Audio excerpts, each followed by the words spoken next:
live from AEW Full Gear. Hit that like button. I want to hear from you tonight. Did you like Full Gear? Was it good? Was it bad? Did you put a colostomy bag in your own ass? That's what I want to know. We'll be right back. And we're going to start this review.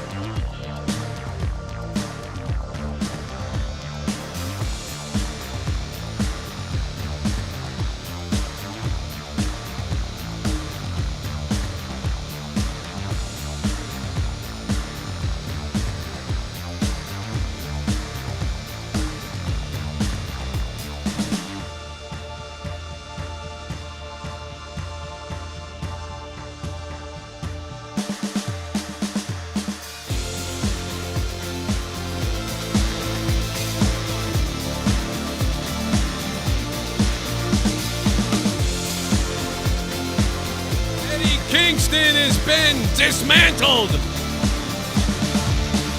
by Jon Moxley. Waiting for the closure of this pay-per-view to end, so bear with me. I'm just watching the final deal here. What's up, everybody? Hit that sub button if you're new. Hit the like button. Eddie Kingston trying to get away from Moxley. We got Jake DeMarco's coming in a few seconds.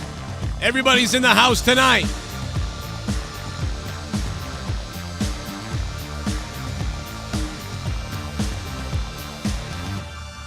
I didn't even know he quit, to be honest. I was looking at it, and I had no idea.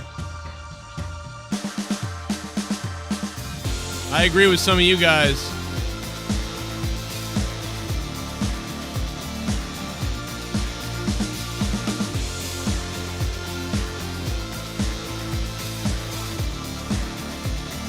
AEW Full Gear.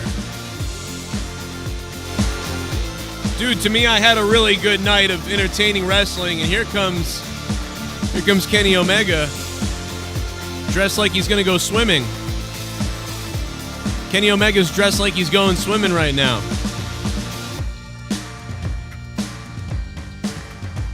Don't get any thumbtacks on you, man. Don't get any thumbtacks on you, Omega.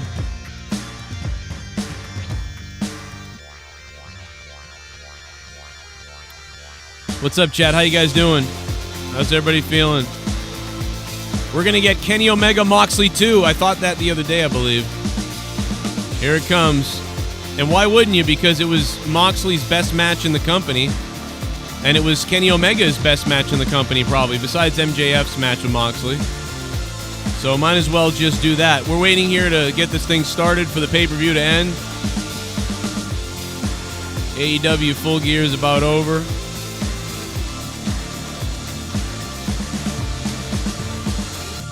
All right. We had to create two different streams tonight because of the weirdness on YouTube.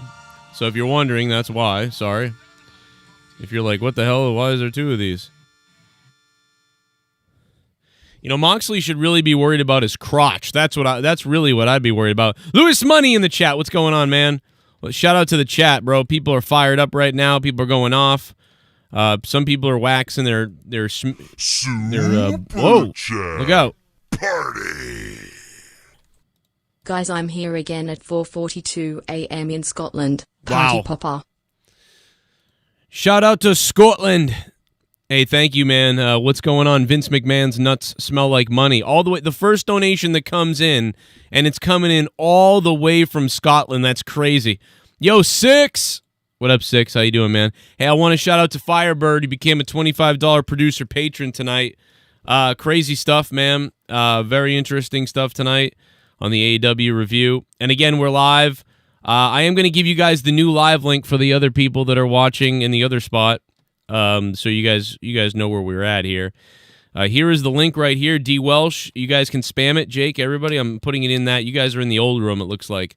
So if you're in the old room, jump into the new room if you can, and give us some love over there in the brand new room. The new room is the bigger room. You can tell there's about a couple hundred people watching in the new room or whatever it is. I'm actually surprised. What's going on, guys? We are live and we are ready. Let me just go ahead and hit the button. Jake, what'd you think, man? Real quick initial thoughts. Maybe I have you muted. Nope. Yeah, okay. Jake's got a mic problem. Okay. I thought it was me. But yeah, man, and crazy stuff, man. Initial thoughts, wild. What a show, man. From the beginning to the end tonight, there's kind of quite a bit to say about this, which I like. This is another reason why I like these shows. There's enough to say about this. Like, there's really so much to say about it. And I wonder what people's favorite matches are going to be, or favorite match, or, you know what I mean? I'm wondering what that's going to be. And we're going to find out, I guess, from all you guys in just the next few minutes here. But good to hear from y'all. But yeah, come on over to the other spot, man. We got more people over there. I don't know what's up with, you know what I mean, YouTube or whatever, but there's the link right there. That should take you to the bigger room. So come on over into the bigger room if you want to chat there. I'll probably get rid of this stream in a few. So come on over. Come over to the bigger room. There's where we're at. Yeah, it was just, dude, it started for me right from the beginning. I can't believe this, but the damn women set the tone. I can't believe the women set the friggin' tone tonight. Serena Deeb, dude. Excellent kickoff. What a good dude, and also, dude, those so good. Those HBO like every match had like an HBO story with Jim Ross and all the interviews and the story build up of all this stuff, kind of selling it like a sport and stuff like that. I thought that was great, and then Serena Deeb was great, and then I forget who Allison. She wrestled Allison. Right? K. Yeah, she's had 5 name changes, so it's always yeah. Unfortunately, so I can't keep up either. But yeah, excellent, fantastic match. Great way to kick off. Basically the night. Right. So I agree. I did really enjoy all of the promo packages as well. They were edited fantastic. It reminds me of what WWE does for their editing job. We always say how great the promo packages look, and they did an exceptional job with that tonight. Yeah. I don't know if it's the same stuff they played last night when they did that countdown to the pay-per-view, but either way, Full Gear was good. I'm not blown away. I had a good time. I liked it. Me too. I have a few problems with it, yep. But overall, I'm very happy. So better than All Out or whatever it was last time. Much better than All Out. Yeah. I had a better time with this than that, certainly. And there's not a lot of ton of questionable booking decisions, or I'm not, crazy about some of the things the way they happen, but there's nothing here that you're like, why did they decide to do what possessed them? So thankfully you were able to enjoy the night thoroughly. They put on some amazing performances in certain matches, and they really tried to make some stars, I think, at some points too. So I give them a lot of credit. Yeah, I think they tried quite a few things, and I think my biggest fun. Miss of the night right off the bat was the Deletion match. What? Really? I thought... I know. That's going to surprise people, but I felt like it was just a retread of the very first Deletion match that we saw, but like a worse version of it. Gangrel was awesome to see. It's always cool to see Shane Helms as well. But I felt like they were trying to show highlights of what the original Deletion match was. And it didn't feel like a Deletion because they had the announcers, the live crowd. It just felt like it was a match live from the Hardy compound. It didn't feel like a Deletion match. Yeah, it didn't quite. But what I can say, though, about it is that they're all seemingly different for whatever reason. They're all different. Like, they've all really been different. I don't know how to explain it exactly. But so what I would say is if you took the best parts of the WWE Raw Deletion and you took the best parts of this one, I feel like you would have an equal to the first two.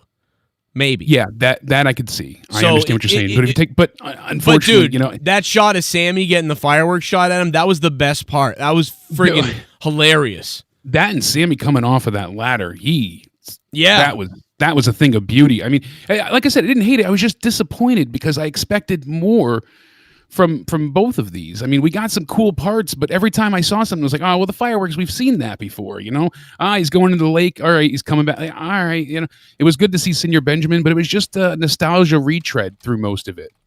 Yeah. I don't know. I wasn't crazy about it, but I didn't hate it by any means either. It wasn't what I was expecting, so... It wasn't quite what I was hoping for, but it wasn't bad either to me. So like I was really laughing and entertained. So Gangrel was a hell of a surprise, though. I mean, I was not expecting him. Well, see, Shane Helms, I had figured they would throw in there somehow, but Gangrel was a great surprise. So it was funny. It was funny when Gangrel showed up. I don't think he did a whole hell of a lot. He had one good sell in the ring though, but I liked the little bit of a joke. What I didn't like is how Hardy, I want him to be broken when he has a broken match. And I think that's kind of why also it didn't feel like it felt like a mixture. And I don't think Hardy was broken either. And then that was my main complaint, was the fact of Hardy was, the premonition, but he's not broken. So you're having a deletion match with a non-broken Hardy. I was hoping they kind of, they don't have to necessarily outright have him be 100% broken, but that's what made the other stuff funny, man. Like the family dinner before the last one and the Maxwell's birthday and all them. Like they should have had Rebby and everybody in another thing. You know what I mean? Or like they're watching a movie and like to build to this, right? Rather than throw a chair and give a twist of fate on the ramp. That's it. Or like it does not supposed to start yet. You know what I mean? And like they're almost invaded or something. They could have done a lot of things. They could have shot fireworks at them, like from the top of the house when they first showed up, But whatever, we're kind of picking apart a thing. But the bottom line is, I just don't think they did anything new in the deletion match, and I was expecting them to tread new ground. I figured, I did chuckle though. I mean, the commentary they threw in there. Oh, you're covered in mud. They're going to say this is a mud show. Get up. That was funny. Yeah. Shane Helms being gone and locked away this whole time. Obviously, they're continuing from all the way back in Impact, right? And the story continues. So that was funny. But besides that, they didn't do anything, I think, really new. We went from outside to where the ring is to inside his garage again. We saw, I think, some better stuff on his YouTube series on the, leading back to him being broken again. That whole series that we had there, I think we got better cinematic things with that on his own than with AEW. I don't know if I'd go there. Maybe a little bit, yeah. I see what you're saying, like... in a cinematic sense, this was a match, not a performance, and that's what the deletion usually is, a performance. So it's the fine line, but still, it wasn't bad by any means. It wasn't something that I groaned about. I'm not hating that I saw it. It just wasn't my perhaps cup of tea, but I just was looking forward to more. Thing I want to get into, I am right off the bat, Hangman Page and Kenny Omega killed it. I thought that was a very good match. I thought they had a good match. I didn't think they killed it, but I thought it was a good match. I thought they did just enough. I mean, they kept it from there's more for them to offer in the future. Yeah. I think a lot of people were expecting like a 30-minute straight out fight, and the fact that it was about 16 minutes, they still have time to come back and retell this a little bit more down the road if need be. There's more they can add to it, but by no means did they under-deliver here. I thought it was, damn near excellent. Yeah, I thought it was like a really good opening match. Kind of like the opening of a WrestleMania type of match, like, that type of thing. And that's what you want. So I think the reason why the match wasn't this epic match, it could have been big. It could have been better, I thought. But the reason why it wasn't so crazy was, I thought, because it was the opening match. I think it's the placement of the match and what those two guys can do. That's why it was like, all right, let's get to the point. Let's have a really good match. It was a great opener. Although the women, like you said on the pre-show, that was a good opener too for me. And it was a women's match. Serena Deeb and Allison had a good match to open the show. I gave it like a 7 or something. And all my notes got deleted, actually, as my computer froze earlier. But it's just really good stuff to open. So I'm at a 7 with that. I thought Page and Omega was a nice 7, 5, or 8. I'm at an 8 for that match, surely. And I like I said, I thought the story they told was told well and effective. You feel for Hangman Page, and you're worried about him. At least I am with what they told. What's next for him? Is he going to fall really into like a full-blown depression, or can he pick himself back up from here? And Kenny, we saw him at the end of the show. We know his mind is fully set on that title now. That's going to be a good continuation to the feud with him turning heel slowly. So I like what they're setting up here. Right. It was very enjoyable. Orange Cassidy, John Silver. It was a fun match. It was pretty solid. Nothing to write home about, but with the limitations that you have with Orange Cassidy, typically, with the hands in the pocket, things like that, I thought they worked well together. didn't overstay its welcome. It was a solid, match, good back and forth. And I don't think Silver losing here makes him look bad at all. So yeah, I agree. I thought the way he went out, he got in a good amount of offense, and he's not buried, as some people I think thought he was. If you guys are in the old stream, come on over to the one with 300 people watching. We got about 50 in the other one. Come on over to the 300-man stream. Come on over here now. Get out of that one and come to this one if you can, because that other one's going to end soon, okay? Sandman Sizzle with the 8 out of 10. Look at that. Thank you, man. Come on over to the other stream, brother. Hit that like button. Let's get to 69 likes. We are so close to 69 likes. Let's see another dono come in. Super Chat Party. Alex Finn, thanks for the $1.49, my friend. Thank you, man. We're having a super chat party on AEW. What did you guys think of AEW tonight? So, Get Wrestling Now made a great point. John Silver yelling, that doesn't hurt. That was funny. That was hilarious. That's why I said they worked well with the limitations and didn't make it feel, again, he's just going for the silly kicks. Because right as he went for the last kick, they went right into the move, and it was like, all right, good. Give us the, and it was a fun match. Yeah. I thought, I don't think there was anything tonight that was terrible. Like, that's the thing is I liked everything solid. Everything I thought was solid. Like a 6 or a 7 or an 8. Like we didn't have anything. I don't know if we really got anything that was an 8, 5, or 9, but we did get just solid stuff. And every match kind of just missed on every match came close to being, there was nothing that's a classic, but which is something you always look for. It's like a perfect song or something like that. We didn't really get that.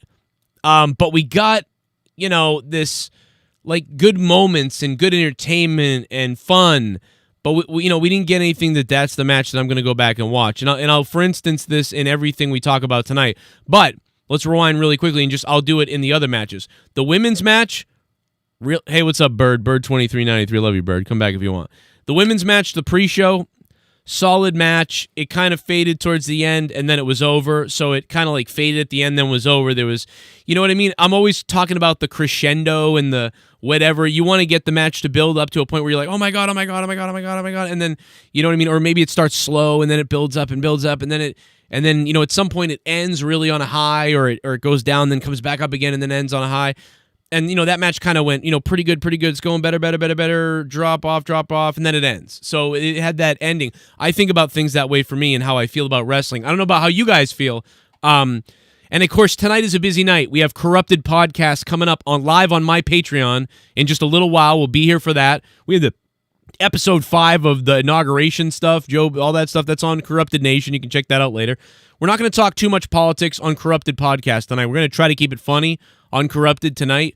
We may talk a little bit, briefly if you want, but we're going to really try to be funny and just talk about other things because people are sick to death of it at this point. But yeah, so the women's match had that. And then I thought Kenny Omega and Hangman Page, I thought they really had a good match. And I just thought it was sort of the same pace, most of it. I think it picked up a little bit towards the middle. And so that's why I would give that a 7.5 or an 8.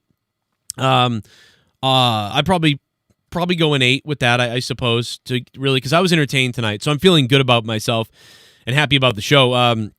Jake, what's next? Do you want to move on from those two matches, or do you Cody got more Rhodes, to say about them? Darby Allin, TNT Championship. Darby Allin rides in the car. We saw him hit the Cody in the face mask on this past Wednesday's Dynamite, and he comes in, smashes the windshield with a skateboard. Cody has his usual big entrance with the Nightmare Family, and it certainly had that big fight feel to it. These two had a good match. I thoroughly enjoyed what we got here.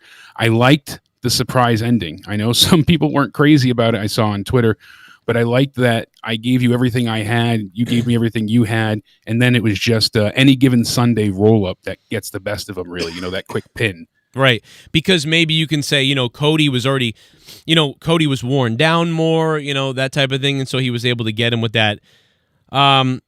Get Wrestling Now says, check Santana's tweet. He said we had 2 Latinos and a vampire in the woods chasing Matt Hardy tonight. Get Wrestling Now. Thank you, man. Yeah, dude, and my favorite thing in the whole match, dude, I marked out. I was actually live doing the political reaction to Joe Biden on my other channel, Corrupted Nation. Make sure you guys subscribe to Shame on News, my other channel in Corrupted Nation. Dude, I marked out, like, he hit him with a fucking crossroads off the top rope. Dude, I almost jerked off. I almost fucking ran out of my house, started waking my neighbors up, like, for no reason. Get the fuck up! Like, you gotta watch this! Like, and my neighbor's like, enough. What? That was essentially like long enough through the match that I thought that was the ending when that happened. Yes, I was like, oh my God. I thought that was it. When he kicked out, I was ecstatic. Well, see, that's the thing shocked. is, I didn't think it was the end yet. So I was actually, that's the problem is I actually, believe it or not, I had the opposite of you. I went, oh man, there's no way it's ending right now. But that was like a move to end the match. And so that was my only thing was, I almost feel like that should have came even later or something like that. But maybe because I honestly, once I saw that from the top rope, I was like, and the way they performed that was, I sound so cliche, like, oh, that was sick, but I don't know how to better say, now, exactly how I feel, but that was sick. It was great. Set me up. That was so cool. Correct me if I'm wrong. Like, I don't know if he did a bunch of crossroads before that or something, but I would have done crossroads twice on Darby and had him kick out before that.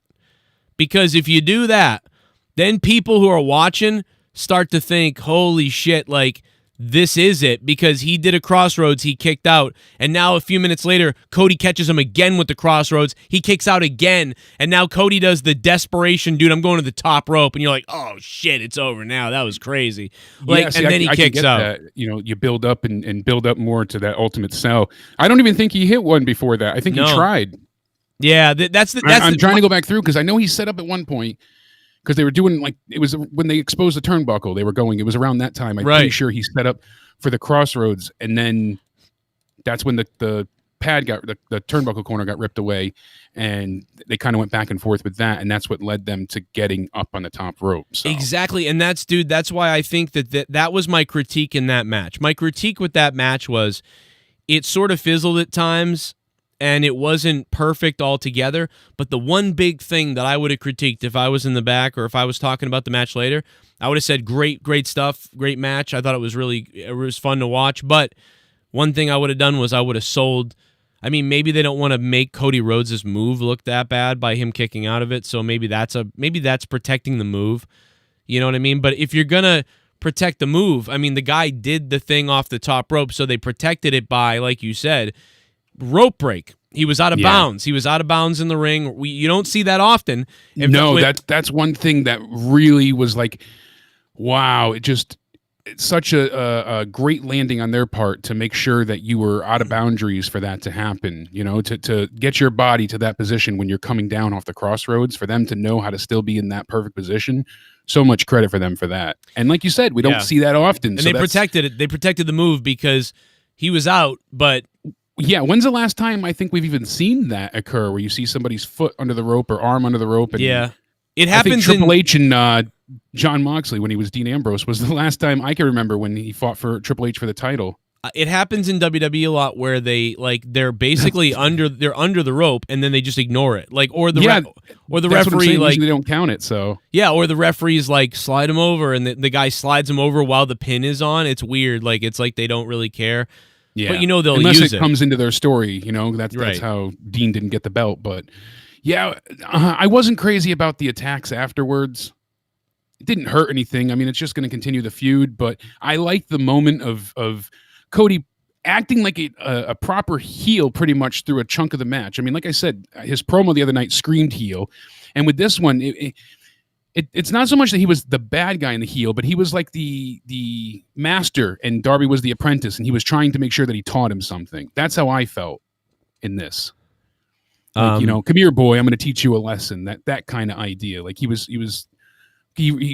earned his respect, and he was able to teach him along the way. Like that's the kind of story I feel we got out of this, because in the end, with Cody basically presenting him with the TNT title, shows that Darby earned his respect. So yeah, and I'm a little bit nitpicky about the show tonight, no doubt about it. So I mean, we're nitpicking a little bit. Like I said, overall, very, very entertaining show, and that's the thing when you get something like this that is so entertaining, especially when it was jam packed with a lot of matches. You're going to notice a few things, but all in all, it's not something you want to pass up. You definitely want to watch this pay-per-view. Yeah, that's the ultimate takeaway. You should definitely watch this. I mean, this was fun to me. I don't know how anybody could, not enjoy this compared to almost everything else that's going on, but yeah, good stuff. I wouldn't want the attack though. I mean, I'm not sure how you feel, but I just like the way Cody presented the belt. It felt special. I would have liked Cody just to go to the back and give Darby a chance to kind of raise his arm, because that was like a real star-making moment. Darby's had a couple so far, but this really put him over big. And I feel like they kind of squashed a bit of his, not momentum, but shine at the end. Well, now I think they're going to give him more shine by working with Cody because they needed something for TV. Yeah, well, now we'll get the tag match out of it, but right. Yeah, Will Hobbs, ran him off. We still have that story kind of lingering in the background. Like I said, it wasn't a horrible idea. It's just my preference. That's all. What did we have after that? Sheeta, Nyla Rose. This wasn't great. Sorry to say it. I think most people will agree here. They had some good moments, so I thought they had a couple of decent moments. I'm surprised it was all right to me. I thought, it wasn't very good, but it was all right. Like I thought. I know their last match was better by a mile, I feel, and this one just I don't know if it's just Nyla not being able to keep up or what, but they did have a couple of spots. Sucks, as you said. man. She should be like one of the best women wrestlers with all that, Should be. But, really should, but the story, okay, now Vicky could say your ego cost you the match because you lifted, Sheeta's head up and you had the pinfall, so it's your fault for getting cocky. I did like the ending where, she kind of retaliated and picked her head back up. Sheeta took Nyla off the 2 count and went ahead and continued to dole out more punishment. I enjoyed that little bit. They went with the but strong style ending to make it look like they basically turned Sheeta into like, oh, she's got this striking thing. And I was like, oh no, like they're going to make her like a striker thing. Like, no, because I think she's charismatic in the ring. I think she's fluid. But now it looks like they're going to turn the story into she has these unbelievable strikes. And yeah, I'm like, oh no. That's the way they're going. But I thought the match was better earlier. I didn't like the ending too much, but I thought the beginning to middle they had some really fun moments, I thought, at first, but it was, like I said, 6 out of 10, but better than the 3 and 4s that I usually see. Maybe 5, but it's still better than... I would give it about a 5. Yeah, especially comparing to other matches we've seen even just this week. NXT's women's division, and they're just, it's lacking, sadly. Shouldn't be either, but it's lacking. It's weird. I would give this maybe like a 4.5, 5. Probably should give it a 4, but I'll go 4.5. I didn't think it was that bad. It's weird. Like I normally would crap on the women's matches, but I just didn't think it was that bad. I thought it was all right. And Vicky their screaming. Last match to me was so much better. Vicky was good, taking a kendo stick and trying to be at least somewhat of a factor in this match. But yeah, I don't know. Like this was Muhammad Abdel says, well, the last match was a no DQ, so that helped. Yeah, and this was shorter and not a no DQ. So yeah, this was the harder one to do. It was, but again, I guess I just didn't think it was that bad. I wouldn't give it less than a 5 to me, but it just only because I thought they like entertained me enough and it didn't go too long. Didn't like the ending, but that's with a lot of things tonight. 8 out of 10 good show, not great fun toe. Yep, that's pretty good, man. An 8 out of 10, good show, not great. I'd probably go with 7.5 then if you say that, which I appreciate the donation, but now the devil must take over Jman. Oh my God, the new Karen donation. Karen. Devil brought Karen. Fuck Karen, suck my dick. And fuck cancel culture shit. Fuck Karen, you dumb bitch. Fuck Karen, suck my dick. And fuck cancel culture shit. Fuck Karen, you dumb bitch. 'Cause Karens are shit. Overall much better than All Out was. Top to bottom was a significantly better show. I wanted to give this PPV a 9/10, but the fucking ending to the main event pissed that away. No. Darby vs Cody was the best match tonight hands down. 8/10. A big 8 out of 10 from the man, the Soundwave 92. And by the way, last night, Soundwave 92, I became the king on Monetize This. Monetize This was fucking fun last night. Thank you, sir, for the $19.99. It's the brand new donation. You asked for it, and I gave you the Karen one, baby. Shout out to everybody in here, man. Muhammad Abdel, thank you. Let me see your scores. Let's see them all. Let me give the score. We'll do the scores for the night later, but give me the scores for Nyla in that match. And we'll talk about best match of the night and things like that, plus my tweets. We got a poll out there. We got a political poll. We got a lot of polls out there, man. For that Nyla match, D. Welsh and Delusional Asshole gave it a 3. Drew Bar, Marvelous 1. Both gave it a 4. Mike M gave it a 3. 64K Smith 4.5. So nothing above a 5 so far in the chat I've seen. What we can agree on though is that the women's pre-show match was the better women's match. Yeah, hands down. That should have been on the main show. And you know what should have been on the kickoff. You know what's fucked up about that? The NWA title looks more important than the AEW women's title.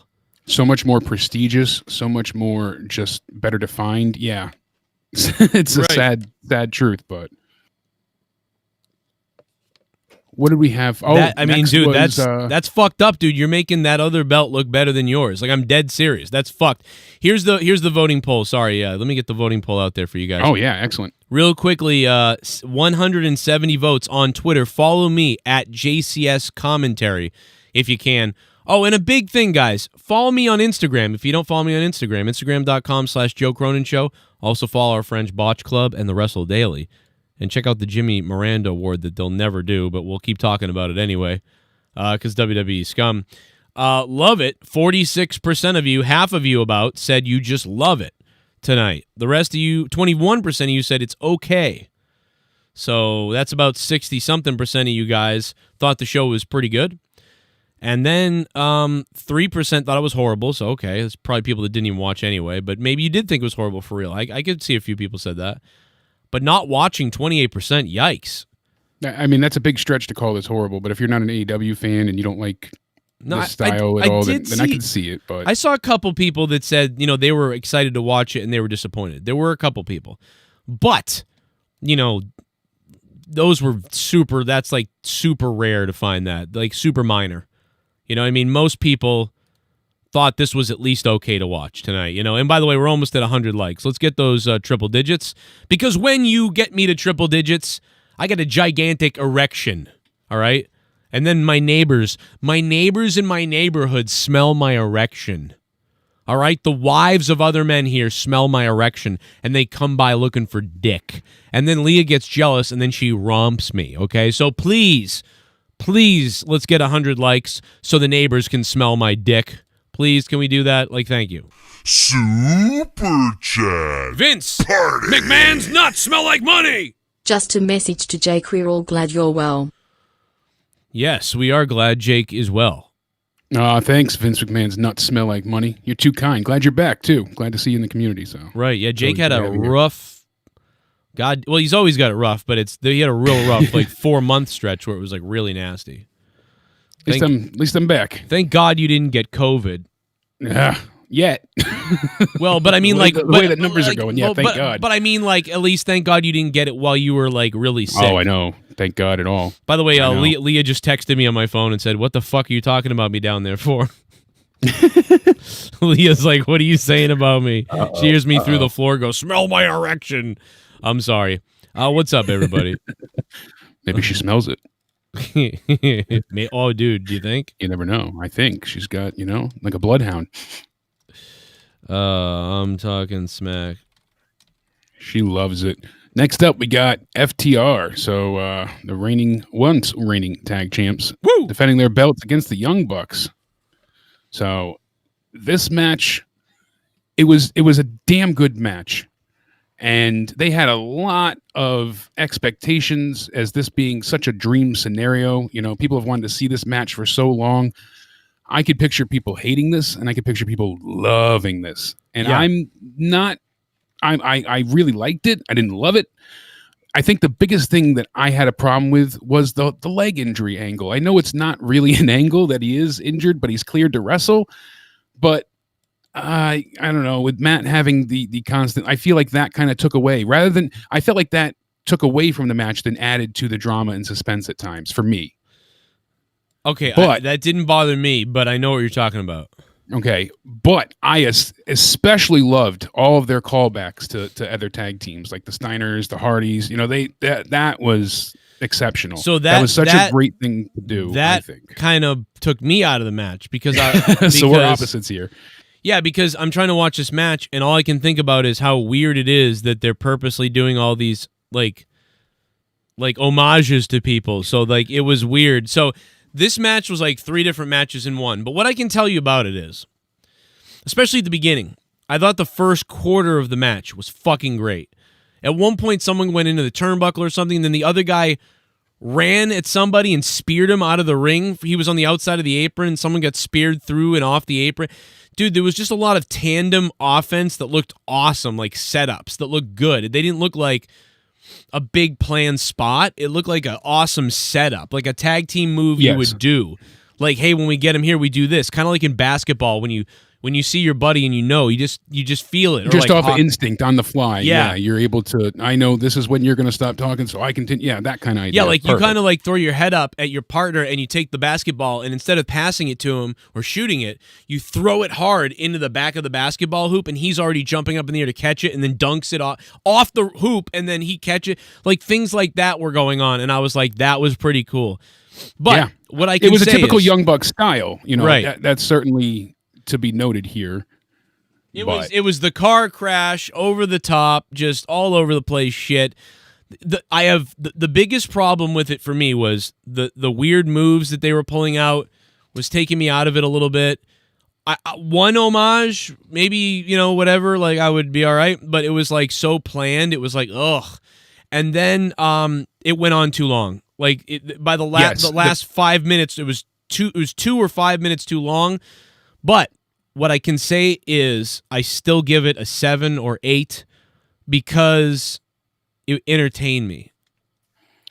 I'm a little bit off on the timing. I know it was 28 minutes and some odd seconds. I think it was like 30 seconds because when the bell started, I tapped it on my phone. It didn't start right away. Yeah. But I know it's about 28 minutes of a match. Myself and others I was talking to on Twitter, Matt especially, we thought it was just going to go to a time limit draw at the end there. Yeah. The time was it 30 minutes? Time remaining. Was it 30 minutes? Well, they said it at one point, and I'm like, don't even tell me that's what they're going to do because it just kind of felt like, are they going to drag it on to the end to go ahead? So I'm glad that wasn't the case, that we have a definitive winner. There was no BS ending here with this kind of story. I was a bit worried, especially considering the Young Bucks having that stipulation where they couldn't, go for the belts again.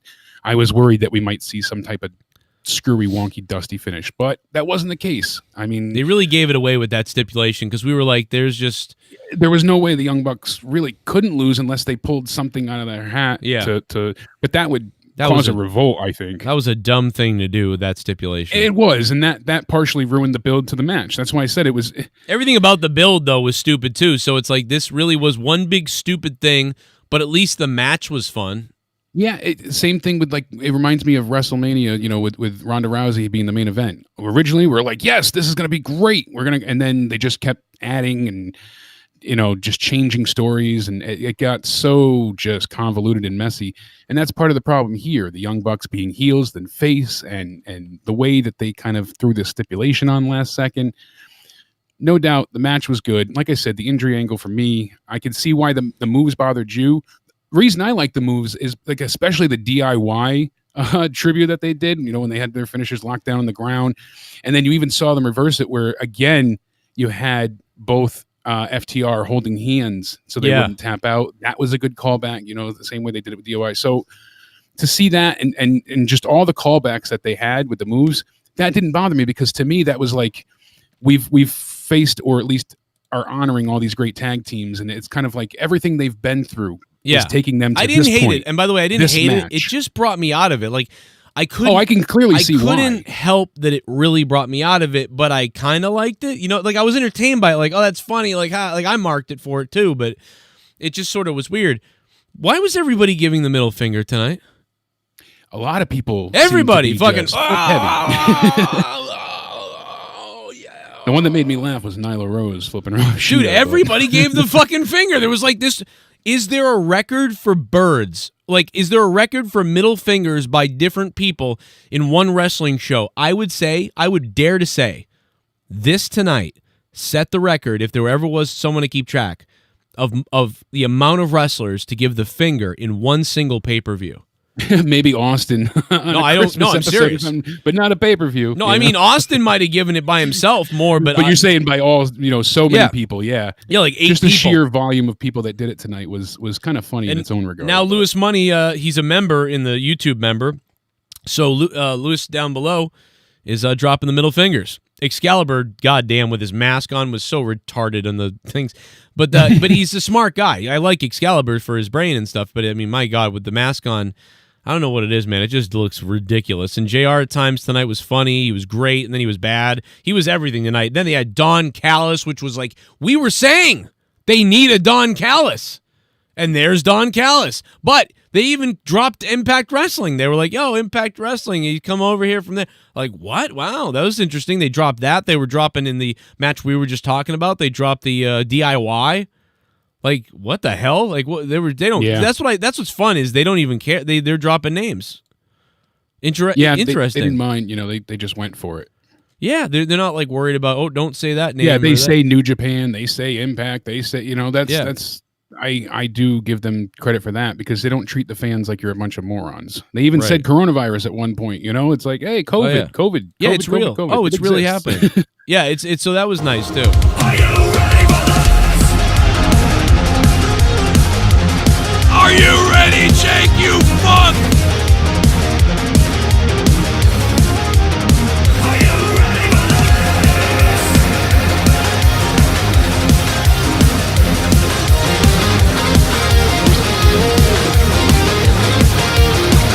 Are you ready for this? Didn't watch here to enjoy the review. Didn't watch here to enjoy the review. Oh wow, you missed it. Didn't get to watch. You gotta watch it. Money, thank you for the $11.50. Lewis Money, man, $11.50 Kenny Omega, and he was cleaning up tonight, baby. They were actually explaining to JR and stuff why he's called the cleaner and all these other things. I thought that was hilarious. Yeah, when they said that though, I wish I could. My brain sucks. Damn it, I'm a terrible yes man. I wish I could go ahead and recall when they went ahead, what they said at that point. Maybe someone in the chat does, but they were trying to explain the cleaner, and then someone made a terrible joke, and it just fell. And then they continued to explain the cleaner part. Oh my God! But I wish I could recall someone. I think it was Excalibur was about to explain what the cleaner actually meant, and somebody made a really just bad joke at that point. So I don't remember what it was. But it was so bad. I don't think I wrote it down at that point. I'm trying to go back. No, it was so bad that's why he said it, I think, because he was like, okay, I can't let that stay out there. Because somebody was so off or something like that's why he brought it up. That's what it was. It wasn't so much a bad joke. It was just he had no clue. So it was Don Callis because he was good for the rest of the match being with commentary. But he went ahead and Jim Ross is like, oh, why do they call him the cleaner? And Callis is like, he's really good at video games. He merges the worlds of video games and wrestling together. And that's when Excalibur's like, he used the gimmick in New Japan, and he started to explain a very brief bit of it. But it was just the way, like, Callis had no clue. That's what I was thinking. I think it was the other guy that said, like, Callis kind of like left it open like that, but then I think JR said something like, yeah, well, I don't remember too many brooms in the video games, or so, it was something like that. And then that's why Excalibur was like, well, and then he had to explain. Yeah, it was just weird. Yeah. But it fell flat for something that was supposed to be a good explanation, just because they didn't know what to say next. So they're so funny, man. They're I don't know. The commentary wasn't amazing, but it wasn't a turd either. It was just there. JR was a mess at times. I have to admit that. D Welsh said in the chat, and he's right. Yeah. I have to agree because he was doing his usual flubs, and he was worse than I am. He just had everybody's name wrong at times, and kind of just throwing things out there. It's JR, so you're like, all right, it's good to hear his voice, and he still gets you pumped up when he makes certain calls. It's still good to hear him. So I guess the good kind of outweighs the bad most times, especially tonight. Commentary was not abysmal as we're usually feeling. Yeah, I got to get working on a commercial for Botch Club, like a commercial to promote them. I'm working on that Botch Club. I'll figure it out. Let's go to the donos real quick. If you guys want to donate and keep our show alive and have some fun and make Joe Cronin freak out like a maniac tonight, then the Streamlabs link is down below in the description box. Streamlabs, Twitch alerts, and then tonight is Corrupted Podcast live on Patreon. Jesse's already on hold, ready to go, and everybody's ready to touch my balls. It's going to be quite the fun night, and guess what? I might even pop a Corona. Cerveza. So we're into the tag match. I don't know what I'd give the tag match. Yeah, the tag match now. I want to say a 7.5. That's kind of what, like, but like it's a real good. It's still really good, and there's parts that I like. There's some things that I wasn't crazy about. I mean, it's still the Young Buck style, and I was hoping they would go more no flips, just fists kind of things because of FTR, but that isn't. If I hear that again, I'm gonna choke somebody. I was hoping they would go for that kind of style that they. They kept saying they were going for that. But they kept saying that, like they were going for that. Like, oh yeah. Mm-hmm. Where was it? Yeah, I mean, I don't know. It just whatever. God, I hate that saying. I don't know why, but. Belly, you cunt! Oh my God! Oh, E-murder! Frog off! R.I.P. Sammy, he died young, he had a lot to live for. Sammy Guevara, E-murder. We're gonna talk about that in just a second because we talked a little bit about the deletion earlier, but we're gonna talk about it. I got a couple more quick things to say about it. So E-murder, thank you, man. The Murder Man, E-murder 99. Give it up in the chat. Everybody type E-murder. 69. No, but thank you, E-murder, man. Thank you, dude, for dropping a 20 spot. Look at that, bro. Thank you, bro. I really appreciate it. Oh, I'm out. Well, I'm out. Fuck. I'm out of vodka. Frog off. So E-murder, thank you, brother. So, what would you say? So what's next after the tag match, I guess? Next is the Elite Deletion match. Here it is. So, yeah, we're there. I'll let you lead with this one. I'm going to keep it short because we already talked so much about it, but the beginning felt like pretty good, and it was like, but I kind of felt when I saw Matt wasn't broken or fully broken. I was like, oh man, well that's a little bummerish. And I thought it was pretty good, up until, and then it started kind of being like, all right, this ain't gonna be the best. But then when they whipped out the fireworks, that's when I started getting excited, and then I started dying, and then JR was making me laugh a little bit, but I don't even think he meant to. And then I started really laughing, I think, the monster truck gag was kind of funny with the cart. Like, that was kind of funny. I really like the opening. That's what got me. And I was like, wow, you got the new drone there. Was it Neo 1 or whatever you called it, saying you're dumb as fuck to come. And then all of a sudden, Guevara's Spanish God cart just gets crushed, and you hear Matt when he gets out, that's a squash job. I'm like, yes, all these little, that was funny. And then you see a referee show up, and Sammy hits him with the trash can. He rings the bell, and I'm like, all right, this is cool. And then he throws him. You see the ring in the backyard. I'm like, all right, same ring. They just got the AEW sides. What are they? And then it's like, oh, he's under the ring with the. I got to tell you, that was a real AEW ring. Like, that was actually a real ring, I believe, because. Yeah. Matt's ring is usually more like butt fucked. That ring I think his was inside. Oh my God. Yeah, it was. But I mean, that ring was beautiful looking. I was like, wow, they sent a real fucking ring down. I thought maybe they just sent him turnbuckles, but the whole ring was pristine. They sent him a real goddamn ring. And why did it take Private Party so long to come and help Matt? That was one of the things I kept asking myself. I'm like, he radioed them. Where the hell are they? Because then they cut back to them in the car, and they're like, you ready? It's like, he called you 5 minutes ago. What are you doing? So that was infuriating at that point. But like I said, once they got into the ring and there was just, it felt like I've seen this. Matt even did something somewhat similar in the inside of his garage, like I said, on his YouTube series. So, and I preferred it there. Well, it was cool to see Gangrel, but I don't know if maybe I'm just over the broken. Maybe you're over it. Maybe you're no. I think that I know what it is. They just needed to get a little bit more wacky. That's all. Like, because we've already original. seen. I was hoping for more original. We've seen everything already. So everything they did, we've seen. So I think that they should have done the monster truck gag at the beginning. They should have done that. Then I think they should have done Lake of Reincarnation at one point. And Yeah, then pulling they should Gangrel have. back and switching Shane Helms, from his superhero gimmick to his, his alter ego. That was fine. They should have. They should have done the fireworks, because that was my favorite part, was Sammy running from the fireworks. That was the funniest fucking thing. He's getting shot with fireworks. Yeah, when he goes into the mud, and then when he did get hit with one of the fireworks, he sold it great. Yeah. The two of them did a great job as far as like dude. the wrestling, the selling. I don't think anybody's taken the Twist of Fate better in a long time. He plummets his head directly into whatever surface he's going at.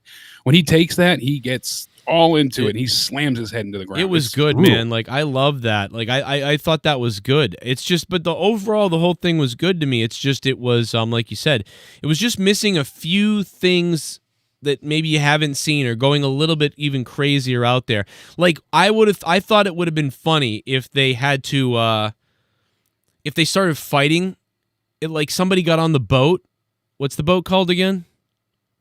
Oh my God. It's like a Sir something, or Callahan, or fucking, what's the boat's name? God damn it. It'll come to me. Or somebody in the chat will get it. Yeah, I thought it would have been funny if they were on the boat. Skarsgård, yeah, or something like that. Yeah, so they're on the boat, and dude, I thought it would have been funny if they started fighting on the boat, like out into the water, and you know what I mean, like, and they're fighting and punching back and forth, and you punch the guy, and he falls, and he falls out of the thing, and then he's got to row back in, something like that, maybe, maybe. I don't know what else you could have done, but there could have been some other things that they did that we haven't seen before. I don't know. Maybe, what would have been funny is if out of nowhere, like, they were fighting, and then they were fighting into a bad area of the woods, and Matt was like, "Oh no, we went too far. We're near the graveyard." And then like a few minutes later, like, hands came up from the ground, and then like about 5 to 10 zombies came out of the ground, and then Matt Hardy goes, "Oh no, zombie attack!" Like, and then they gotta fight off zombies. So Just like, I think what it'd be the so fuck? out there. Oh my god, dude! Oh no, imagine if some attack. of the zombie hands were, you could just tell by the arms, like it's supposed to be Undertaker. Like, they make fun of other gimmicks. I think that could. I think it would have been funny if they made fun of NXT for their zombie thing. And, yeah, and Matt Hardy said, "Oh no, like oh no, Paul, your shitty bookings made it over here too." Or I don't know, but no, they must. That's stupid. Yeah, because they call it the CWC now. He's like, know. the zombies that escaped from the performance center. I mean, they can come up with something, but yeah.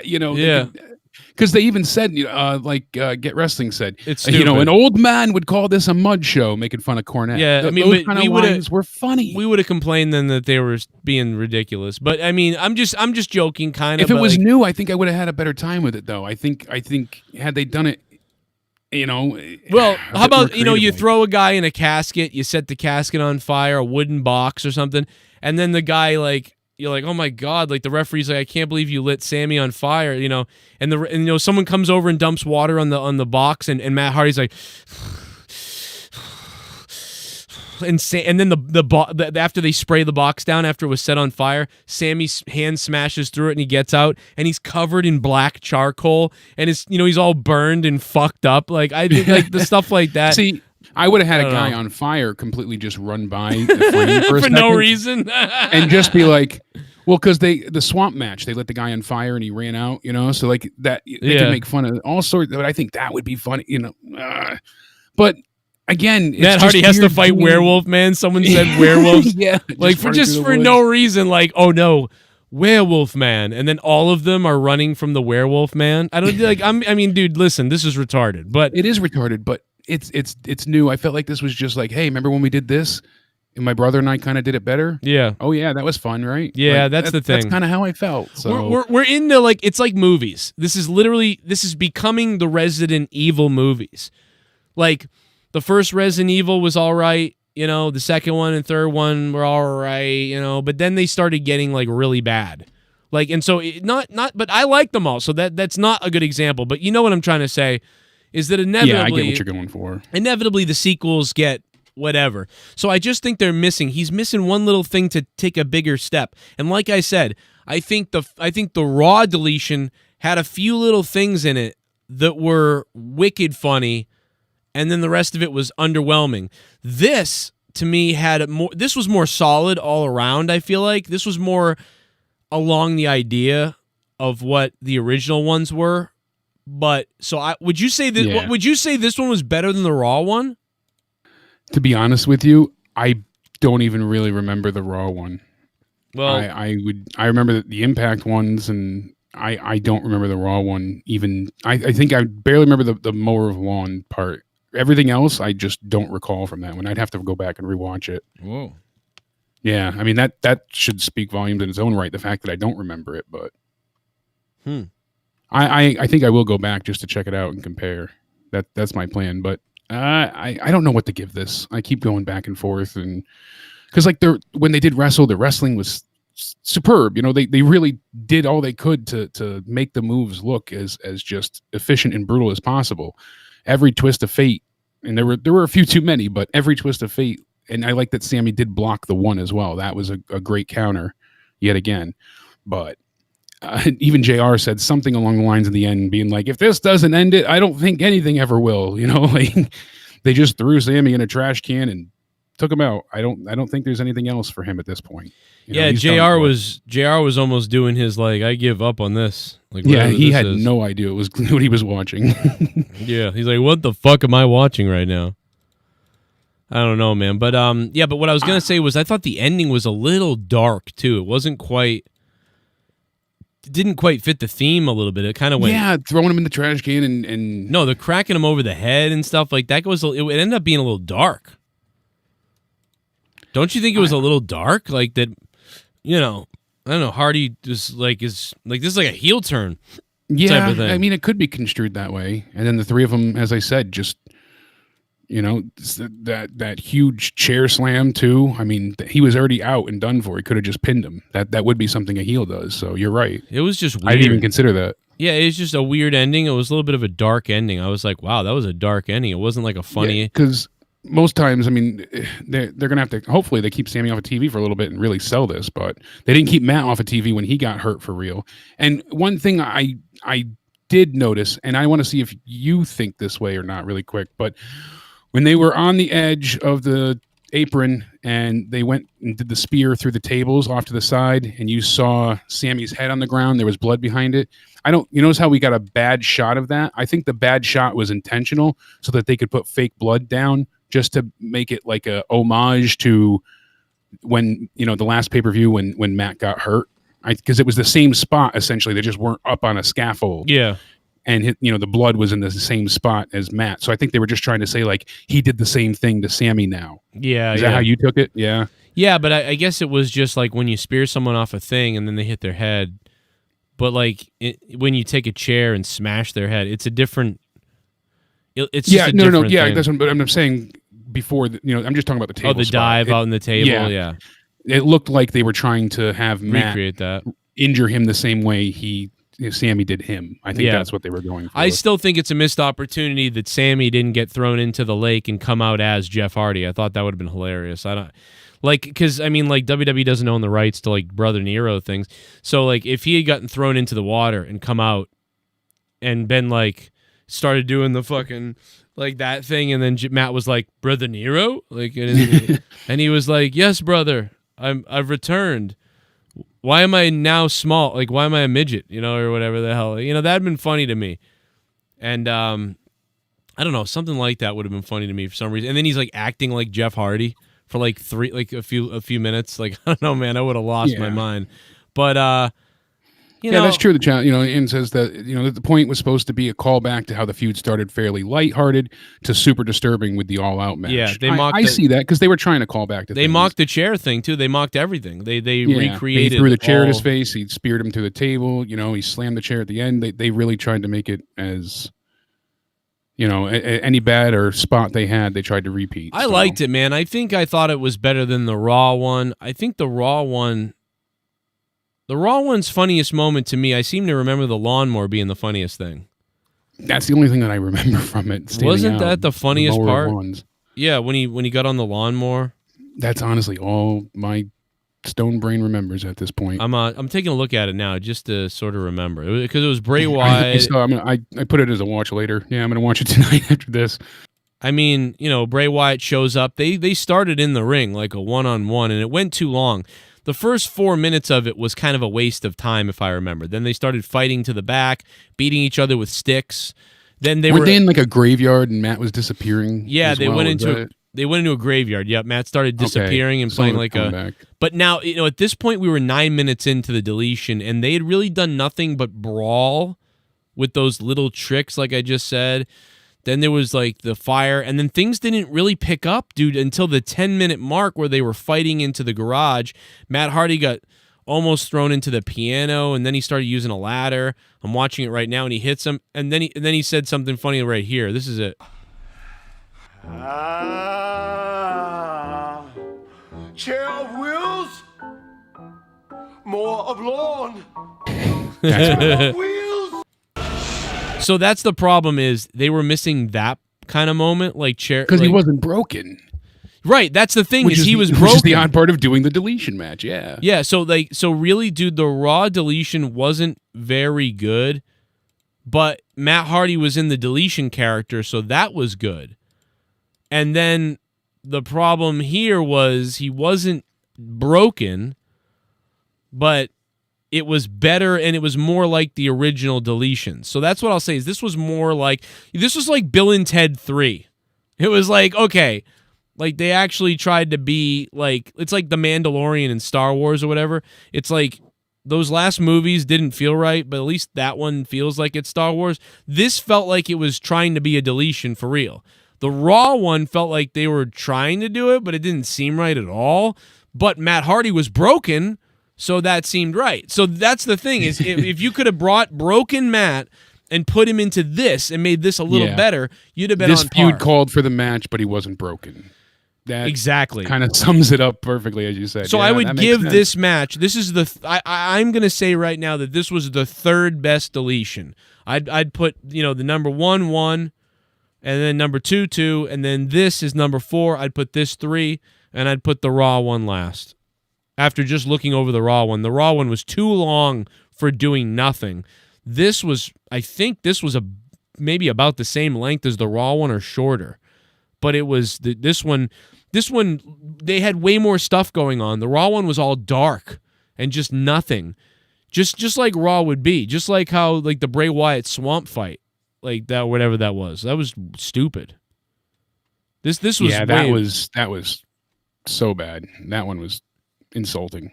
They at least went to the same kind of like, beats, tried to do the same beats of the old deletions here tonight. So anyway, I'm sorry. We spent too much time on this. I'd give it about a 7 out of 10. That's what I would give it. I'm at a 6. Yeah. Okay. I'd give the Raw one a 5. I'd give the Raw one a 6 or a 5. I'd give this one about a 7. And I'd give the original one like a 9 or an 8.5, and I'd give the second one like an 8, and that's where I'm at.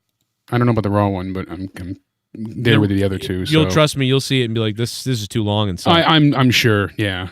And of course, that's the one. That's what they did on WWE TV. Everyone saw that and went, "Why is this funny again?" Yeah. Why are we being bored by Matt Hardy? Super Chat Party. Well, here you go. Randy Viper's in for the party. 5 wrestlers from WWE I'd want to see in AEW.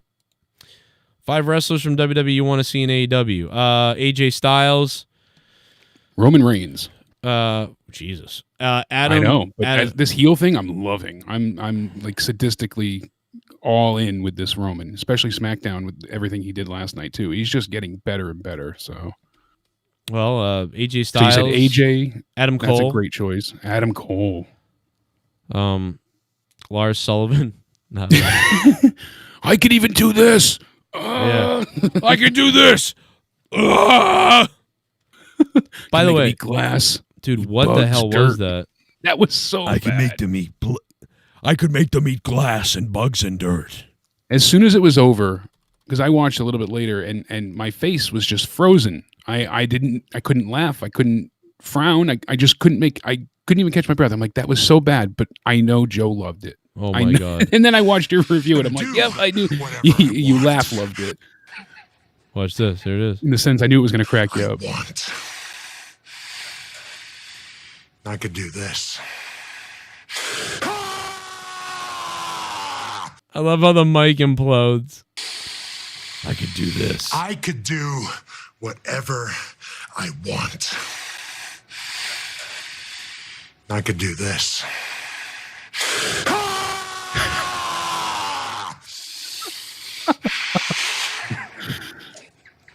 Oh my God. Now that's intimidation. That's bullying. That's bullying. And I love it. That's bullying. That's bullying. Back in the day, it was like beating the shit out of someone who didn't want to be touched. Now it's... Ah! I'm yelling near you. Michael Cole looked so awkward and just out of place for most of that. And, I just watched it and froze. I'm like, this is horrific. Now I can go back and laugh, but I was just in such a shock state when I saw that. I was like, oh my God. What are they doing? Don't let him talk, please. The only thing that could outdo that was Kamala Harris's drunken phone call to Biden. Listen to this. We did it. We did it, Joe. You're going to be the next president of the United States. Jesus Christ. Wow. We did it. We did it, Joe. You're going to be the next president of the United States. What the fuck? Listen to that again. We did it. We did it, Joe. You're going to be the next president of the United States. By the way, she's on the golf course. It'd be even better if you heard, right before she said the last line, you just hear, oh, we're going to be president. Just the big long line. We did it. You're going to be the next president of the United States. And I could do this. Anyway, guys, we're going to be live on Corrupted Nation. No, sorry. We're going to be live on my Patreon in a few minutes with Corrupted Podcast tonight. Be there. Yeah. It's going to be a big thing. So anyway, we continue with the AEW. Yeah, we got 2 matches left. Chris Jericho, MJF. The one we forgot to fucking... We did not predict. I think MJF is going to win, by the way. Just throwing that out there. Yeah. So I think we both would have picked that. We were going to pick MJF. I pretty sure. Pretty sure we said it on the Wednesday show anyway. Yeah, I think that's why we didn't give it, because I thought we already covered it, but I think we just talked about it the day before. So yeah, we did. My bad. Someone disproves that. I'll say I'm a liar, but I'm pretty sure. I know. Maybe it was off air, but I know we talked about it. So yeah, really like this match. Damn, MJF looks like $1 million here. Again, I like the finish. Same idea as quick roll up. And usually I'm not a fan of these, but it works with the story. He didn't have to decimate Jericho. He just wanted to beat Jericho because he wants to join him. He didn't want to kill him like, Hardy and Sammy, or like Moxley and Eddie. Yeah. There wasn't this blood feud that we know of. He just wants to join him, and he's got to beat him. So he doesn't want to injure him and destroy him. I mean, they're going to take each other to their limit, which they tried to do as best they could. And then Hager shows up and obviously causes a bit of the distraction going for the bat. And Jericho, almost gets caught, even though he didn't use it. I enjoyed that. And then, bam, quick roll up. So it was just such a smart heel move from MJF, taking advantage of the situation. I really liked it. I saw some people saying they didn't like it, but I loved it. I loved it because it was like, oh, you tried to one up me. You tried to fuck me over. I won you up. Whatever. I can't even speak. I one upped you. Yeah. Anything you can do, I can do better. And damn, it was just an impressively good match. And no, it wasn't pretty. I mean, they had some sloppy moments, and they certainly had a few near misses, certainly some botches, but it wasn't anything that was a detractor. It didn't take away from my enjoyment at all. Yeah, I thought it was great. Yeah. So I mean, it was okay. It was, but the ending was really good. Like the ending was really good, and it didn't. The match didn't need to be some classic match. They just needed to tell that story to get him in the circle, and so I like that. I think it was a little over 16 minutes, and that was perfect enough time. So again, it's one of those where, just like the first match, we can get more from these two if we need to going forward. Right. But it puts the feud in a point where it's good to move forward, and the match is still enjoyable enough that we didn't miss out on anything, but there's still places they can go to. Right. So I gave that an 8 honestly. Especially the ending sold me. I was really happy. I was happy with the afterwards, and then obviously, we're going to see the fallout from this because Wardlow is, looking at Hager and they're kind of smirking at each other, and we don't quite know, but Hager follows after Wardlow goes, and we're kind of like, are they going to fight? Are they going to get along? How does Wardlow play into this now? Because he's not AEW's property. He's MJF's client or whatever, pay, however it works. But, Wardlow belongs to MJF. So is he part of the inner circle? They haven't said. It's just, I'm curious. There's a lot of intrigue here. Jericho said Wardlow's name and said we have, he said it, have Wardlow too. He said, okay, I wasn't sure that was because he said, welcome, MJF and Wardlow. Yeah, Wardlow. And then the announcers were like, wow. And then he gets the bonus of having Wardlow, too. Yeah, but is the rest of the group going to accept him?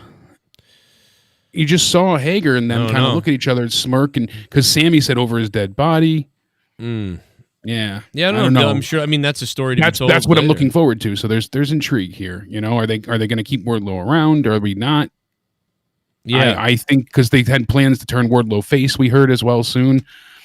That's interesting. I could see him being a quite a good face as well. So, yeah, I just want to quickly remind everybody about Corrupted. It is coming up a little bit in a few minutes here. We're going to end the stream soon and we're going to be live with the pre-show and Corrupted starting. So, make sure you guys sign up on the Patreon. The link is right there. For $1, for $1, you can hear the show.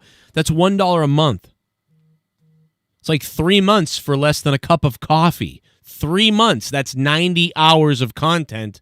Tons of shows on my Patreon that you don't hear anywhere else. I mean, for $1. A lot of people go up to the $5 spot to get more and to get all that other stuff. But, I mean, Jesus, bro. Think about becoming a $5 patron, if not a $10 VIP. And we have a new $25 producer, Firebird, in the chat. It was his birthday last night, and he was already a $10 VIP. Now he is a $25 producer. So shout out to Firebird, man, for doing that and going up to that spot, man. So much. We have so many shows available on Patreon that you don't hear, including Off the Rails with Jesse and Drew, Morning Madness, Note to Self, Jake and Joe, me and my wife's podcast about to drop. We already recorded it, did the questions. Talk Spooky to Me with Monica and Leah, After Dark with me and Jesse, and a couple other ones that we got to talk about, man. There's so much shit going on there that it's going to be nuts, and I'm going to have some crazy guests coming up this week. So patreon.com/Joe Cronin Show. Download the app on your phone. It's easy to do it, and everybody has it. We have 311 patrons and counting our way upward. Hopefully we can rise up to that 350 goal again soon.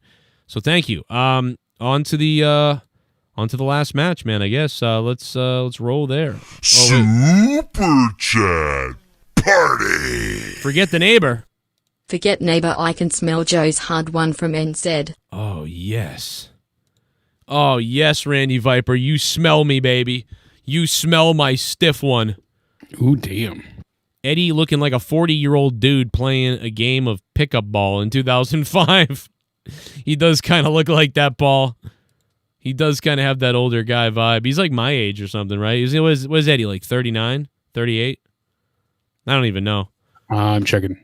It don't matter really, but I mean, hey, listen, Randy Viper. Thank you, Randy Viper, for all the love and dropping us that love, brother. 38. 38. Hey, boom. You're right there. Couple years older and than me. His gear was certain parts, obviously the thug thing and everything, but it was supposed to honor Tracy Smothers. They even brought note of that at one point. Oh, beautiful, man. So. Rest in peace, Tracy Smothers, man. What a badass. People probably don't like him because of the Confederate flag. Super Chat Party. Can't do that now. What's good, tag team champions of YouTube wrestling podcasts? Just uploaded the Brian Cage highlight from tonight. Yeah. Show it to the nation. Cheers. Hey, man, listen, Botch Club. I don't think it matters what Eddie looks like because he just looks like a psycho, so it's okay to look like he does because he looks nuts. Botch Club, thank you, man. Check him out on Instagram and TikTok. If you're on TikTok, you're going to jerk off to Botch Club. So many botches, so many clips, so many parodies. You will laugh. You cannot watch 5 Botch Club things without laughing, man. It's just too good. Botch Club is glorious. Go follow Botch Club. You will. You will. Love Botch Club. Thank you, man. And we got a few more rolling in. I'm going to let some more donos roll in. If you want to get your word in, feel free to do it. Now's the time to do Shit it. bum. The Omega vs. Page match and the Cody vs. Darby match was tops. Moxley and Kingston match was decent. Private Party was jacking each other off in the car and Nyla Rose has a 3-inch penis. Oh. You gotta jack it off, mate! Hey, BDW, man. BDW, thank you for the $5 and becoming a $5 shit bum. We have the Corrupted podcast coming up in 10 minutes on Patreon. BDW, thank you. That's Big Dick Whites. Big Dicked Whites. I don't know. Thanks. We also got an announcement that we're going to see a bunkhouse match return. I mean, it's basically a Royal Rumble with weapons. Whoa! Oh, shit. Whoa! Please stop punching my cock. That's all I got. Stop punching my cock. Oh! Stop punching my cock. Stop punching my lung. Oh my god. Stop punching my cock. Oh my god. Stop. Oh my god, my dick hurts! Great show tonight. Thank Eddie you. Kingston's gear doesn't fit his character. Why is he dressed like he's a basketball player? Yo, because he's gonna hit some three-pointers, kid. He's gonna hit some three-pointers, kid, from downtown, brother. Terry said he was Schism. never about gear and never about, he's coming from the streets of New York. That's supposed to be just kind of like his casual look. But Terror Schism, 999, dropping the punching the balls, $21 donation. Holy hell. Pumping us up there. It's about to go 21. Thank you, Terror Schism. Terror Schism 999, baby. OG of the Joe Cronin Show. We love you. Now, plug me in my bum bum. Man, thanks for the donation, bro. That was the top one tonight. No doubt about it, man. Thank you, Terror Schism. But yeah, we're going to get the Natural Nightmares taking on the Butcher and the Blade in a bunkhouse match. We're going back to Crockett now. Yeah, we got to dive into So, Crockett a little bit. I mean, it is an interesting idea. I can't think of anything we've seen like it. So, usually the team gets to bring in their favorite weapons, and you win by throwing your opponent out of the ring. So whoever's last in the ring wins, usually. I don't know if they're going to change the rules at all, but that's usually how it went from my recollection. So It's going to be complete chaos, Jake, in the bunkhouse match. And It's then going we crazy. have their next pay-per-view, Revolution in 2021. So Revolution! not till Saturday, February 27th. So we got some time yet again. Yeah, it's a build again. I mean, these pay-per-views, I mean, man, remember when they felt so big? Now they just kind of roll around for AEW like, oh, yeah, it's time for that thing. Oh, whatever. Yeah, initially. But Unfortunately, it's I think they COVID's fault. felt larger than life at first, too, because there was no weekly show. So that was the only continuation we got of the storylines and A whatnot. little bit of the bubbly. That's it. Oh, Want some bubbly? Look at this stuff. Oh, a little bit of the bubbly. That's it. Yay, I would like to be your neighbor Joe, to get that smell. Sincerely Todd, Bob, yeah, Bullfrog, honestly is all about me. Oh, man. Slappy Fez, thank you for the $3, Slappy Fez. What's going on? And I appreciate that $3, brother. Surprised Todd Bob didn't try and call in because he did watch AEW. I figured. Oh, he no, was he's gonna- on the on-hold section. Oh, is he? Yeah, Okay. he's So trying to get there on. we go. I figured you'd be getting flooded, but yeah, last match we have, we discussed pretty much John Moxley, Eddie Kingston. I'm so upset Eddie didn't win. Doesn't take away from the match, obviously. I'm not a big fan of thumbtacks. Never been, but they used them well in this match. Definitely made me wince. Ow, looks painful. They took some serious bumps here. I want someone to fill a tub with them and get thrown out of the ring into the tub. It's one of those things where like it's hard to ramp up thumbtacks. We know they're painful. We know. I like the idea of wrapping the barbed wire around your forearm and doing the bulldog choke. Okay, we've seen chokes with barbed wire, so it was somewhat inventive to do it. I wish that wasn't the ending. I feel like that, even after all they went through, still wasn't enough to put Eddie away. That match to me never felt like it got off the ground, and then it just ended. Like I just didn't. I'm actually shocked, bro. I thought that match. Really, I'm surprised. Yeah, I thought that match was going to steal the show. I see your point there. Yeah, I mean, it certainly wasn't as good as I was hoping for, but it was still damn good. I still really liked it. Eddie looks great still. Mox looks like a freaking monster. I mean, they're going to have a really, I don't want to say tough time, but they're really going to have to build up Omega even more, because beating Hangman Page still doesn't feel like enough, because this tournament was basically 2 weeks of a bye for Kenny and then one tough match. Yeah. As where Hangman had to have, 3 tough matches and lose at the end. Now we got this, and I don't know. They have some work to do with Kenny Omega to make him even feel like he's got a chance to beat Moxley, especially after losing last year. So, yeah, maybe Omega beats Eddie now or something. I don't know, because I don't know, man. I'm sick of the good guys teaming together. We don't need too much of that. That's don't do too much of that, please, God, no. Hopefully not. But all in all, I mean, they did continue to tell the story. So we got Kenny there at the end, and Kenny smiled. It was interesting to take that in. Another thing I didn't mention, you saw Hangman Page, I swear, standing in the tunnel when the Young Bucks were celebrating with Kenny in the ring. Yeah. Hangman Page, I swear he was there only for a split moment. It was hard to see, but he was there in the tunnel. I swear by it. So, he was. Yeah, he was standing there. You could see. I don't know if they meant to do that though. I couldn't hear commentary at that. They point. mentioned it at the end. He Tony at the very, very end, way later, was like, and you notice somebody came out to take a little look at what was going on. But I thought something was going to come of that, and then I think he actually commented on it. I almost felt like he commented on it because it had to be commented on. It almost looked like Page was waiting to come out to do something. But the fact that he didn't come out to do something tells you that was planned, that he was supposed to be on camera, and it was supposed to be referenced, because if otherwise, you know what I mean, they wouldn't have mentioned it. And also, why would he be standing there for that wouldn't have happened. It was supposed to show that he was watching, but he didn't come out to give the full congratulations. Yeah, but that's interesting with that story too. So I'm, see what they do next with the Young Bucks now that they're champions. And back to the main event, it was violent. It was definitely violent. It was hard hitting. They were heavy handed, and they had some definitely big spots. I'm just not thrilled at the way I was hoping. Pretty much, I was at a loss. I didn't know how they were going to end the match because of this "I quit" scenario, because I couldn't logically see either man saying "I quit," and that's a kudos to them. Sorry, but the way they made Kingston do it, I'm not thrilled with. He didn't look weak by any means. It just didn't feel like that's something he would have said "I quit" to. You know what I thought he should have done, if anything, to get him to quit was take 3 layers of barbed wire and like a belt buckle, like you like that, like this length, and you put it around his neck, and you get him on the outside of the ropes, and you get him by the throat where he can't go anywhere. And then you start pulling it into his neck, and he's holding onto it, and it's getting closer, and it's starting to tear, and it's getting dangerous. And they're talking about how it could cut the jugular and that type of thing. And then maybe, but even that, it's surprising that I feel like Eddie Kingston's character is such of, he would rather have his jugular punctured. Like, he would rather die in the ring than give up. Especially by the way that he sold him. He never had kids, never gave his mom, all this, the way they built this. It was just... You know why he said it? Because I got to go home to Ma.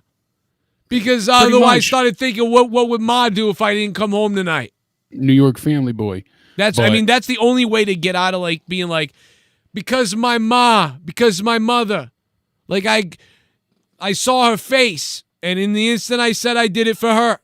Otherwise I'd never say shit. I'd never quit to you. If it wasn't for her, I owe it to her to come home every night and take care of her, because nobody else is there to take care of her. And you're, that's everything. But other than that, they did all this backwards. Why this should have been the show where somebody was bleeding out of their head and passing out Austin Bret Hart, and the ref stops it. This should have been that show. I wish they had the ending to the last match happen here. Like you said, that was my thought earlier, and I think that would have been a better conclusion. So he's got the barbed wire around his throat. He's not going to say "I quit." He's bleeding by the neck. His mouth is bloody. He passes out. The ref rings the bell. He doesn't wake up for a while either. Like, really sell that he's in trouble. Put oxygen on him. You know what I mean? Like, run them out instantly. Put oxygen on him. He's not breathing. Make it look serious. Yeah. But he'd rather die than say "I quit." But they forced him to quit because he's unconscious and can't continue. that would have sold it, because the way that, like I said, he just didn't seem like somebody that would say, I quit for any reason. This seemed too important to him. Right. Still, all in all, when know. you add up all my night scores, I get a 6.8. So all in all, raise it and round it, it's a 7. I think 7 overall for this show is certainly fair with some of the lesser matches that I said, but still well worth watching. I know you got to get to Corrupted, but great pay-per-view for AEW fans to be happy about. You know, certainly not that much overall to really be upset with. Listen, Slappy Fez, you can be my neighbor all day. Okay? Yeah, man, I'd give this a 7 out of 10. Jake, if you want to hang out for Corrupted for a little bit, you can. The pre-show, whatever you want to do. You got to go. I'm going to jump in the on-hold section. Jake, come over there if you want for a few minutes with us. And everybody, we're going to be doing a little pre-show, not a long one, just a little tiny one, while I go get a drink and stuff like that. And I'm going to be on the call with everybody. And, man, thank you guys. We're going to be live on Patreon. Make sure you guys sign up right now on Patreon. We're going to be live on Patreon. The link is up. If you're a former patron, you may get a link too. But if you never become a patron, man, tonight couldn't be any better to become a patron if you could. And I'll shout you out, and we'll give you praise. We'll give you dick-sucking praise tonight, because you're going to like, I think, the Corrupted podcast. So shout out to Charles Wright. Charles Wright became a $1 patron. Thank you to Charles, so he can hear Corrupted tonight. And shout out to Firebird, who updated his pledge from $10 VIP to $25. He is now a producer. Thank you, Firebird. I'm going to fire a jizz shot into my own mouth because of you. So thank you, sir. Link is up. We're ready to go. We fucking buried poor Drew, me and JB the other day. Buried Drew. Did you guys... I'm going to play that clip. We're all going to jump over to the on-hold section, but I'm going to play that clip while we jump over to the on-hold section. It's like telling a homeless man you have air. Dude, I thought of 3 like fucked up jokes all within like 30 seconds during that. That's how you address the champion, Joe? My God. Yeah. He's not the champion, though. That's the thing. That's the problem. He's got the belt. He's not the champion. I mean, he's got the belt, though. Here's the clip from yesterday while we jump on hold. What's up, everybody? You ready for the party tonight? According to our entire audience, apparently the Among Us thing is now a staple every Saturday night. Oh, God. I mean, listen, but here's the thing. This energy we have here is still better than that, even though that was really fun. It was great, right. And I had a lot of fun. But this Saturday, now I got to do AEW, so I can't Hey, even have do you it. ever thought about just not doing wrestling anymore? Yeah, but there's no way I can do it now. Why? I don't have. There's nobody to do show. To do. I don't have any. What do I have? You got Drew. Oh yeah. Poor fucking Drew, man. Wow. That's like telling a homeless man, like a homeless guy's walking by and he's like, oh, and you're like, what? You got air? Oh my God. Oh my God. Why do I feel bad? Oh man. Oh my God. That's so fucked up, bro. Dadgummit! Oh God. Oh boy. Listen, I love. Drew's not gonna show up, ready? He's a sweet. The most goddamn faggy thing you ever seen. Somebody goes, what if Drew leaves if he hears this? Yeah. Oh no. Oh no. Oh no. Oh no. The most goddamn faggy thing you ever seen. Stop it. Get some help. Listen, if Drew leaves and I miss him that much, I'll just go on Amazon and buy a punching bag and I'll have him right back.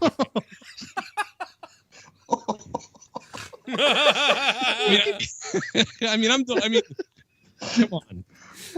No, I really do. God, I have faith. Somewhere Guzzy is creaming himself. Yes, that's so funny. This is Guzzy right now. Yeah, it's very nice. I'm just telling you that, like, this is the crew, man. Like, I want to bring this back eventually. Maybe we will. I don't know. Maybe we won't. Maybe this is the last time I'll ever call.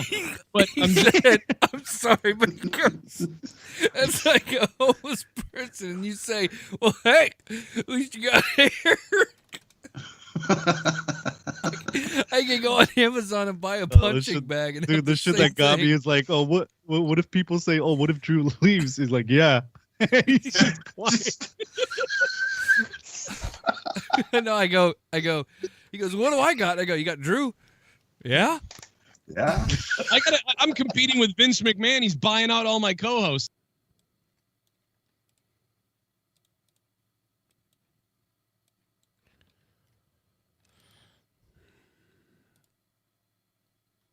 Are you ready? Torn off. A few stitches, it'll be good as new. What's but- up, Chad? What, Probably you got, from what, you, what are you cauliflower, guys doing in here? Are you all sucking each other's dicks in here? What's going on? What else are we doing? I don't know. What are we doing? We're getting ready for the Corrupted podcast. We're looking at gory pictures in the extreme chat right now. Oh, that's gross.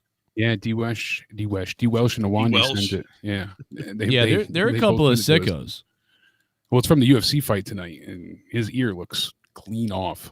I was gonna watch tomorrow. Yeah, I was saying I've seen that in a couple of cases. I bet you had pretty bad cauliflower here. Yeah, and it happens beforehand, and then it just splits.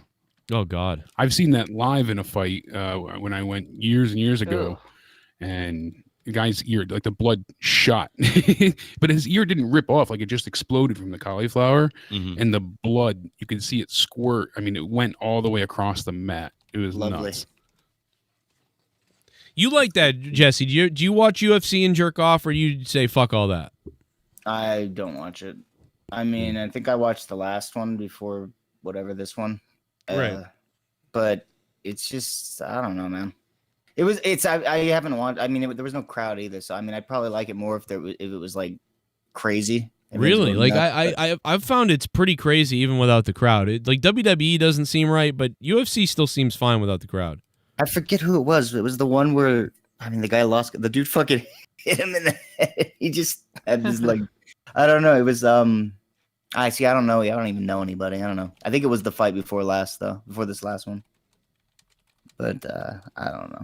At least it's real though, and like you don't know what the fuck, and it's right. I Yeah, don't know. That's agreeable. Yeah, I mean, it's legit. Guys, the link. Come on over to the Patreon if you can. Sign up for $1, $1, and you get it. But if you go up to $2 or $5, I'll blow you. So jump on over here to Patreon. Blow each other if it's 10. Right. How many people are not a patron? Click that link and let's try it. Let's go. Let's fucking go, man. Or I'm gonna break Jesse's legs. Poor Jesse. Yeah. Yeah, I don't know. I love you. And we're getting ready, man. We're not going to have a long little pre-show, so make sure you get over to Patreon now, man, because we're going over there. What's up, chat? We did Among Us last week. That was crazy. That was better get on Patreon because we're going to be Patreon.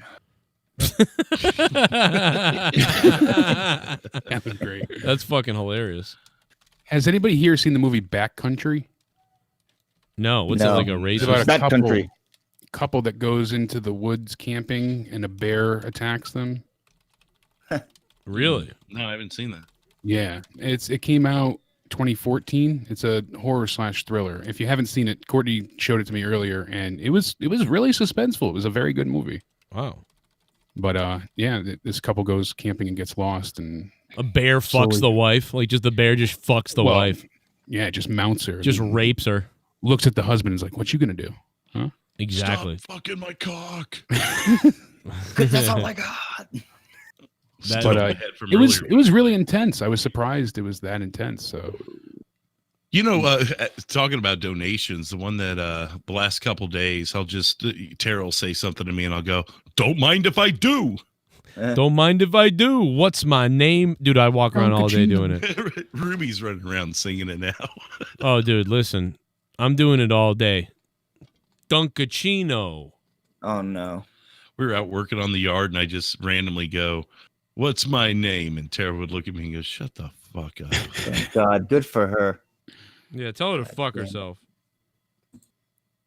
You hear me? I'd pour hot we can fucking hear coffee on anyone that said that. Tell your wife to fuck herself. That's fucking Don't a mind great. if I do. It's a great donation. Tell her to fuck off. Better than the coffee, I'll tell you that. All right, guys, Oh, we're leaving, guys. Make sure you get over to Patreon because we're leaving. We're leaving Joe Cronin Show. We're going to do Corrupted on Patreon. Get over there. Let's go. What's my name? Dunkachino. It's a whole new dick. Dunkachino. the entire that Notre clip from Dame last football night. team just got COVID.